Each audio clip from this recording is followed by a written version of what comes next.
ตอนบ่ายวันที่22สิงหาคม2026ท่านสอนไซศรีพันดอนนายกรัฐมนตรีพร้อมคณะได้ลงติดตามสภาพน้ำท่วมและมอบเครื่องช่วยเหลือบรรเทาทุกข์ให้ประชาชนที่ถูกผลกระทบอยู่เมืองคงเซโดนแขวงสะระวัน โดยมีทานดาววงศ์พรแก้วเลขาพรรคแขวงประธานสภาประชาชนแขวงพร้อมคณะน้ำแขวงเมืองและประชาชนให้การต้อนรับท่านศรีวิไลศิลาดวงใจเลขาพรรคเมืองได้รายงานว่าในระหว่างวันที่18 22สิงหาคม2026น้ำท่วมได้ส่งผลกระทบ54บ้าน 4,100 ครอบครัวและ 18,000 กว่าคนนอกนั้นยังมีนาหลายกว่า 4,600 เฮกตาร์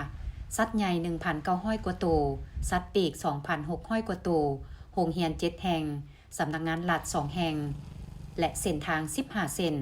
รวมความยาว43กิโลเมตรได้รับผลกระทบเมื่อเกิดสภาพน้ำท่วมองค์การปกครองแขวงเมืองและภาคส่วนเกี่ยวข้องได้ส่งกำลังพาหนะยาปิ่นปัวและเครื่องจำเป็นเข้าช่วยเหลือโดยเฉพาะการยกย้ายประชาชนสัตว์เลี้ยงและสิ่งของจำเป็นไปยังบ่อนปลอดภัยได้ทันการปัจจุบันระดับน้ำได้ลดลงหลายสมควรในโอกาสนี้ท่านนายกรัฐมนตรีได้พบปะและโอลมกับการน้ำแขวงเมืองและประชาชนที่ถูกผลกระทบพร้อมแสดงความห่วงใยต่อสภาพการและชีวิตการเป็นอยู่ของประชาชนท่านเน้นให้จะตั้งเวรยามเป็นหูเป็นตาในการรักษาความสงบเมียนมัดวัตถุสิ่งของให้ดีเพื่อป้องกันบ่ให้มีผู้สวยโอกาสมาลักลอบให้กะเกียมแนวพันธุ์พืชปัจจัยการผลิตเพื่อฟื้นฟูผลิตพืชทดแทนหลังจากน้ำบกแห้งก็คือระยะที่บ่มีความเสี่ยงเกิดน้ำท่วมอีกพร้อมนี้ให้เอาใจใส่สุขอนามัยและติดตามสุขภาพประชาชนอย่างใกล้ชิดสืบต่อช่วยเหลือแก้ไขความยุ่งยากติดตามสภาพอากาศเมื่อน้ำบกแห้งลงและเห็นว่าบ่มีความเสี่ยงแล้วจึงพากันกลับสู่บ้านเรือนของตนเอง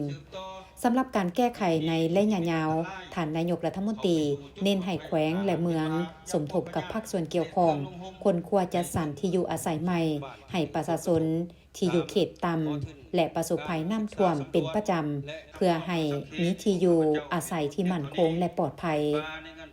โอกาสดังกล่าวท่านนายกรัฐมนตรีได้มอบเงินเครื่องอุปโภคบริโภคยาและอุปกรณ์การแพทย์ให้แก่องค์การปกครองแขวงสะระวันและเมืองคงเซโดนเพื่อนำไปช่วยเหลือบรรเทาทุกข์และฟื้นฟูผลกระทบจากน้ำท่วมพร้อมกันนั้นคณะยังได้ลงติดตามความคืบหน้าโครงการก่อสร้างขัวข้ามน้ำเซโดนแห่งที่4เติมอีก